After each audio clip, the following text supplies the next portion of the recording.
అందరికీ నమస్కారం. నేను మీ రవితేజ. మీరు చూస్తున్నారు సిటీ డ్రైవ్ వరల్డ్.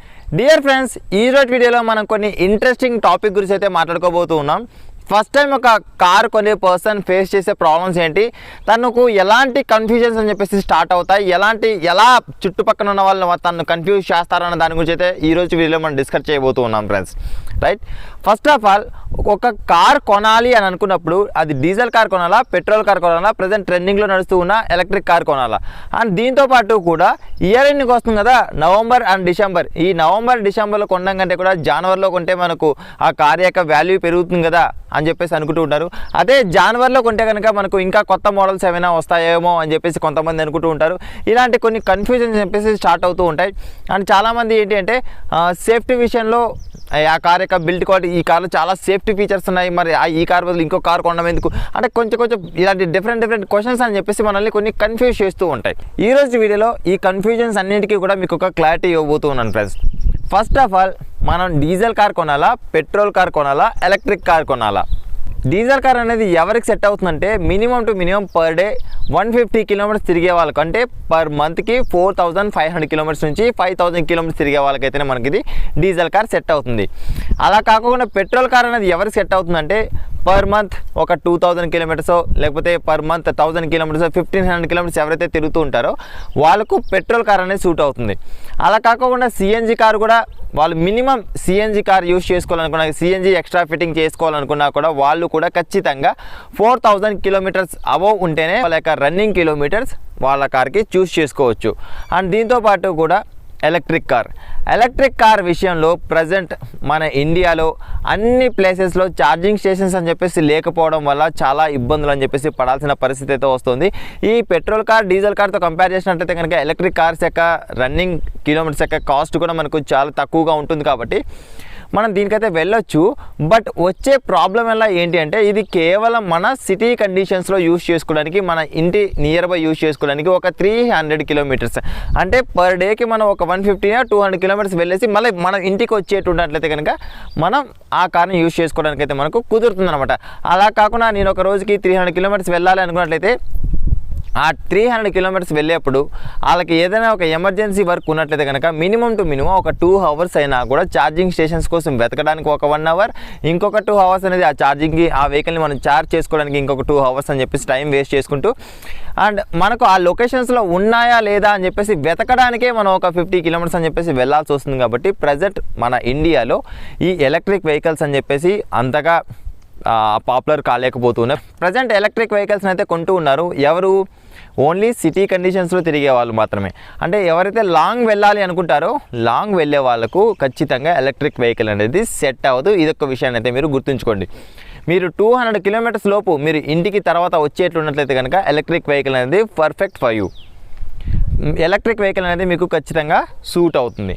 దీంతోపాటు నెక్స్ట్ క్వశ్చన్ ఏంటి అంటే ఇయర్ ఎండింగ్ వచ్చేసింది కదా, నవంబర్ డిసెంబర్ ఈ ఇయర్లో కొనడం కంటే 2022లో కొంటే బాగుంటుంది కదా, జనవరిలో కానీ ఫిబ్రవరిలో కానీ, అప్పుడు దానికి సంబంధించిన వాల్యూ కూడా పెరుగుతుంది కదా అని చెప్పేసి అనుకుంటూ ఉంటారండి.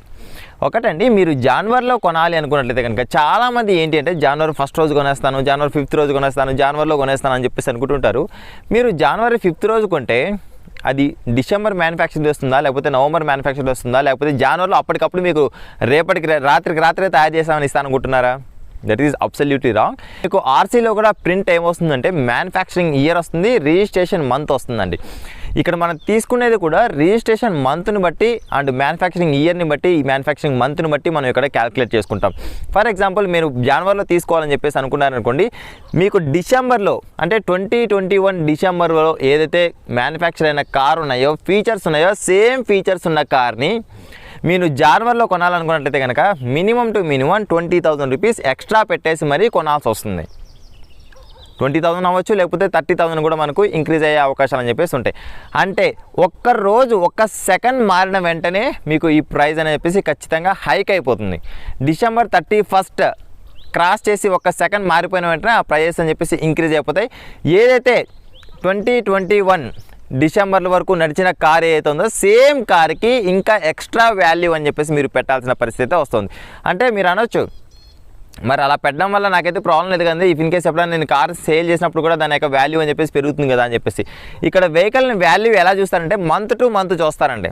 ఎవరో కొంచెం నాలెడ్జ్ లేని వాళ్ళు లేకపోతే మిగతా వాళ్ళు ఇయర్ అని చెప్పేసి చెక్ చేస్తారు. అక్కడ డిసెంబర్లో వచ్చింది అనుకోండి, అంటే మరి జనవరిలో వస్తే జనవరి నుంచి డిసెంబర్ వరకు మనకి 12 మంత్స్ ఉంటాయి కదా. మరి జనవరిలో వచ్చిన వెహికల్కి డిసెంబర్లో వచ్చిన వెహికల్కి తేడా లేదా? 2021 డిసెంబర్లో వచ్చింది అనుకోండి, నెక్స్ట్ ఇయర్ 2022 డిసెంబర్కి 1 ఇయర్ అవుతుంది. అది ఒక క్యాలిక్యులేషన్. అర్థమైందని చెప్పేసి అనుకుంటున్నా. అండ్ ఎవరైతే ఇప్పుడు కొనాలి అనుకుంటున్నారో కార్ని నవంబర్ డిసెంబర్ మంత్లో ఖచ్చితంగా పర్చేస్ చేయవచ్చు. దీంతో పాటు కూడా ఫెస్టివల్ సీజన్ అని చెప్పేసి నడుస్తుంది కాబట్టి ఇంకా ఏమైనా ఆఫర్స్ ఉన్నట్లయితే కనుక వాటిని కూడా మనం తప్పకుండా ఎంజాయ్ చేయొచ్చు. లేదు నేను జనవరిలో కొంటాను, ఇప్పుడు బుక్ చేసుకొని జనవరిలో తీసుకుంటాను, లేకపోతే ఇంకా తీసుకుంటాను అని చెప్పేసి అనుకున్నారనుకోండి, ఇప్పుడు బుక్ చేసుకున్న ప్రైస్కి మీరు తీసుకున్న ప్రైస్కి ఖచ్చితంగా ప్రైస్ అనేది హైక్ అవుతుంది. తప్పకుండా మీరు బుక్ చేసుకునే ముందు షోరూమ్ వాళ్ళతో అయితే ఖచ్చితంగా సంప్రదించండి. మీరు ఇప్పుడు బుక్ చేసుకొని పేమెంట్ చేశారనుకోండి, అప్పటికి ఓకే, నో ప్రాబ్లం, రైట్. మీకు ఒక క్లారిటీ వచ్చిందని చెప్పేసి అయితే అనుకుంటున్నాను. అండ్ దీంతో పాటు కూడా ఇన్సూరెన్స్ మీరు ఏదైతే తీసుకుంటూ ఉన్నారో షోరూంలో కాకుండా మీరు బయట వైపు తీసుకోండి. అండ్ దీంతో పాటు కూడా మీరు కొత్తగా కారు కొంటూ ఉన్నప్పుడు ఇన్సూరెన్స్ అనేది మనం షోరూంలో తీసుకోవాల్సిన అవసరం లేదు. ఇన్సూరెన్స్ అనేది మీ కార్కి, అంటే మీ పర్సనల్ కార్కి మీరు చేయిస్తున్నది అనమాట. ఇక్కడ షోరూమ్ వాళ్ళు మీకు ఏం చెప్తారంటే, ఏమండి మీకు ఇన్సూరెన్స్ అనేది మా షోరూంలో తీసుకోకపోతే కనుక మీకు ఎప్పుడైనా క్లెయిమ్కి వెళ్ళాల్సిన సిచ్యువేషన్ వచ్చినప్పుడు అలాంటప్పుడు మీరు ఇబ్బందులు పడతారు, అది ఇది అని చెప్పేసి చెప్తూ ఉంటారు. ఇన్సూరెన్స్ని క్లెయిమ్ చేసేది షోరూమ్ కాదు, ఇన్సూరెన్స్ కంపెనీ. ఫర్ ఎగ్జాంపుల్ ఒక షోరూంలో హెచ్డిఎఫ్సికి సంబంధించిన ఇన్సూరెన్స్ అని చెప్పేసి ఇస్తున్నారు అనుకుందాం. మనకు నియర్ బై హెచ్డిఎఫ్సికి సంబంధించిన బ్యాంక్ ఏదైతే ఉందో ఆ బ్యాంక్లోకి వెళ్ళేసి, ఏమంటే నేను ఒక కొత్త కారు కొంటున్నాను, ఇది నా చాసీ నెంబర్, ఇది నా ఇంజన్ నెంబర్, దీనికి మీరు ఇన్సూరెన్స్ అని చెప్పేసి చేస్తారా, ఎంత అవుతుంది ఏంటి అని చెప్పేసి కంపేర్ చేసినట్టయితే కనుక అక్కడ షోరూమ్ చెప్పిన ప్రైస్కి ఇక్కడ ఏదైతే హెచ్డిఎఫ్సి బ్యాంక్లో చెప్పిన ప్రైస్కి సేమ్, అంటే తను కూడా హెచ్డిఎఫ్సిలో ఇస్తున్నాడు, మీరు కూడా హెచ్డిఎఫ్సిలో తీసుకుంటున్నారు. ఏదైతే షోరూమ్ ఇస్తుందో ఆ నియర్ బై, అంటే ఒకటే కదా బ్యాంక్ ఉంటుంది, ఆ బ్యాంకు నుంచినే మీకు మినిమం టు మినిమం 10,000 నుంచి 15,000 వరకు కూడా తగ్గే అవకాశాలు అని చెప్పేసి ఉంటాయి. సేమ్ 0 డిప్రిషియేషన్ ఉంటుంది, 3 ఇయర్స్ థర్డ్ పార్టీ ఉంటుంది. మీకు ఏదైతే షోరూంలో చెప్పారో ఆ ప్రాసెస్ అని చెప్పేసి వీళ్ళకి చెప్పండి, ఫస్ట్ ప్రీమియం చెప్పకుండా. అర్థమైందని చెప్పేసి అయితే అనుకుంటూ ఉన్నాను. అంటే మీకు నియర్ బై ఏదైతే ఇన్సూరెన్స్ కంపెనీస్ ఉన్నాయో షోరూమ్ వాళ్ళు ఏదైతే చెప్పారో, ఏమంటే మాకు ఈ కంపెనీతో టైఅప్ అయి ఉన్నాం, మీరు దీంతో చేసుకుంటే బాగుంటుందని చెప్పేసి ఎవరైతే అంటారో, మీరు సేమ్ కంపెనీ ఎక్కడ కూడా తీసుకోండి, 15,000 వరకు సేవ్ అయ్యే అవకాశాలు అని చెప్పేసి మీకు ఉంటాయి. అండ్ వీటితో పాటు కూడా షోరూంలో అయితే మనకు జెన్యూన్ యాక్సెసరీస్ అని చెప్పేసి దొరుకుతాయని చెప్పేసి అనుకుంటారు. మీరు జెన్యూన్ యాక్సెసరీస్ కొనడానికి మనకు షోరూంలోనే కాదండి, యాక్సెసరీస్ ఎప్పుడూ కూడా మనకు కంపెనీ తయారు చేయదు. ఇది మనకు థర్డ్ పార్టీ నుంచినే వస్తాయి. దానిపైన టయోటా, లేకపోతే దానిపైన టాటా, దానిపైన లేకపోతే మారుతి అన్నంత మాత్రాన మారుతి కంపెనీ అనేది అక్కడ తయారు చేయదు. దానికి సంబంధించిన థర్డ్ పార్టీ ఏదైతే ఉందో, థర్డ్ పార్టీ వెండర్స్ ఎవరైతే ఉంటారో వాళ్ళు తయారు చేస్తారు. మీ ఇఫ్ ఇన్ కేస్ మీరు ఆ యాక్సెసరీస్ కొనాలి అనుకుంటున్నట్లయితే కనుక మీరు వాటిని బయట పర్చేస్ చేసినట్లయితే ఆల్మోస్ట్ మీకు ఇక్కడ 30 నుంచి 40% వరకు కూడా డిస్కౌంట్స్ వచ్చే అవకాశాలు అని చెప్పేసి ఉంటాయి.